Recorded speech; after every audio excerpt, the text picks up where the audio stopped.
Ladies and gentlemen, the time has come. The collapse is upon us. The viral tides of history have decreed our demise. Okay, in all seriousness now, this is a Brevalius, but you probably already know that.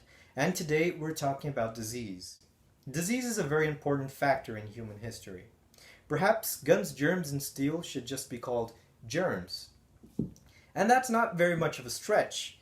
You see, the effects of a virus, they can be enough to undo even the mightiest of war machines. When facing the conquistadors, the Aztecs, they managed to adapt to things like horses and guns. They started digging trenches in the middle of the battlefields so that the Spanish horses would trip over and break their legs. And back then, when a horse broke its leg, it had to be killed.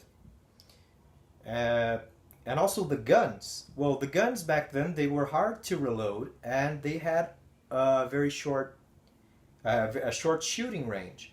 So what happens is that the Aztecs, they figured out that if they moved together in a zigzag pattern, they would be able to dodge all the shots. The Spaniards wouldn't be able to hit them.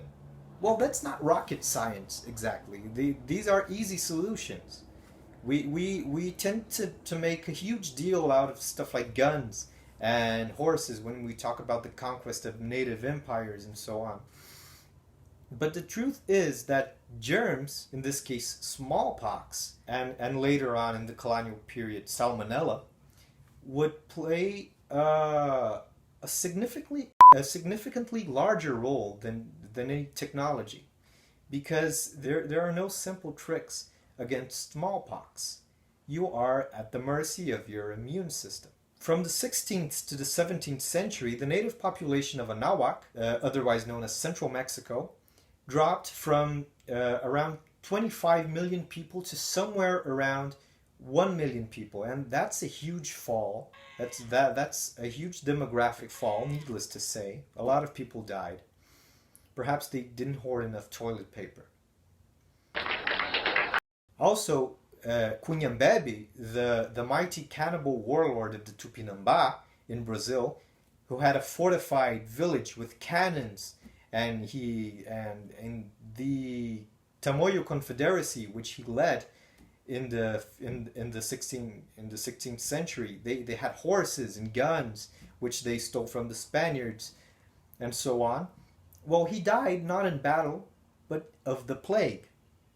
So diseases are a very important factor in human history. Let's not be stupid though. Coronavirus isn't nearly as dangerous as smallpox or the plague, or I don't know, perhaps even malaria as far as diseases go. It won't kill 96% of our population like it did in Anahuac back then. But that doesn't mean it won't cause a large amount of human suffering and social and economic turmoil. The truth is that the world around us is already changing. To begin with, it's quite obvious that the East Asian responses to coronavirus have been smashingly superior to those of the West. In spite of all the troubles they had in the last 3 months, the People's Republic of China seems to have gotten out of the crisis. They managed to survive. Well, of course they would survive, but they managed to get it all under control, and they're doing pretty well so far. And well, and even smaller countries like Vietnam, they're having like incredible responses to this. They're isolating infected neighborhoods. They're making sure everyone gets the food they need. They're making cheap and fast testing kits. Meanwhile, the US, the EU, and Brazil, among other places such as Mexico and Nicaragua, which are completely in denial of the whole situation, they're having quite a hard time dealing with this, not gonna lie. This might mean that when this crisis comes to an end, the East, the Far East, might come out of it with a huge head start. The future we have ahead of us might be quite Hobbesian. Giorgio Agamben, he wrote this text a while back, and it was titled "A State of Exception Provoked by an Unmotivated Emergency." And well, many people have accused Agamben of being very denialist in this text, which is true. But let us remember that he was writing this. He was writing this in February 26th. Back then, there were 11 people dead of coronavirus. Perhaps if he wrote it now, the tone of the text would be a bit different. But anyway, denialism aside, a lot of what he writes it might be disturbingly correct. We are indeed running the risk of normalizing states of exception as an acceptable governing paradigm. When dealing with a pandemic of these proportions, these policies, they are defendable. But we're playing with fire nonetheless. They are necessary, of course, but they are also scary. Forced lockdowns, curfews, huge fines to anyone who disrespects these policies, and even threats of imprisonment of up to 12 years in some places. That's quite preposterous. And well, there's already timid talk in the U.S. of putting the army on the streets and declaring martial law. Of course, it's all very sketchy, and it probably won't happen. But people are talking about this, even if very little. But it's alarming.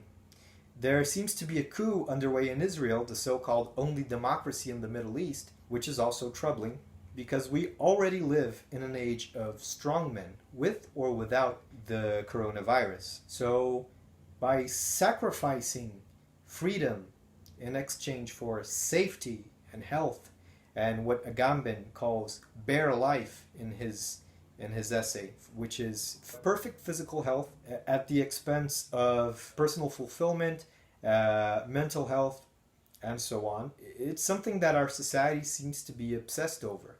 Of course, when we're talking about a pandemic, that might be justified, but that might be also something that we be wise to rethink in the future. Anyway, we seem to be sacrificing freedom for bare life and health, and it might be a deal with the devil in the long term. In this sense, the situation in Brazil is somewhat of a double-edged sword.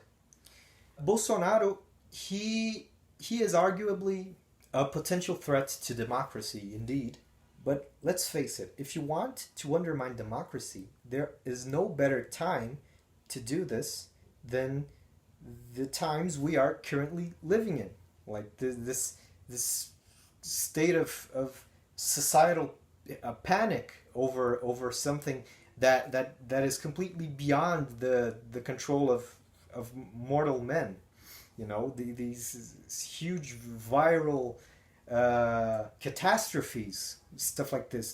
People are they're swallowing everything the state throws at them, as long as they're safe. And well, that's a huge opportunity for anyone who wants to undermine democracy. And Bolsonaro, he's letting it go to waste. He's not doing anything. He's completely in denial. He doesn't want to hurt the economy, so he won't even acknowledge that this is a serious situation. He might be infected himself, but he won't even admit it.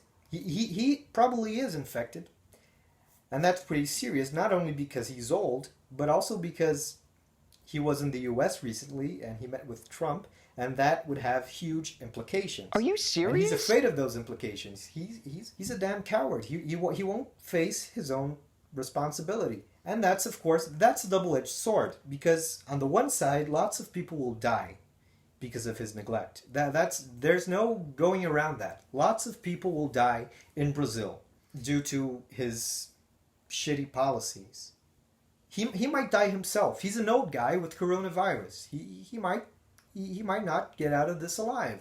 On the other hand, however, we clearly don't have a threat to our democracy by the hands of Bolsonaro himself, at least, in the immediate future. because he has consistently shown that he is weak and stupid. He won't even do what needs to be done, let alone like trying to capitalize on this. So, well, yeah, troubling times indeed. Anyway, that was just a little food for thought. Uh, if any of you guys need me, I will be here isolating, eating guacamole to the sound of the death rattle of the modern world. Stay safe, everyone. Don't forget to wash your hands.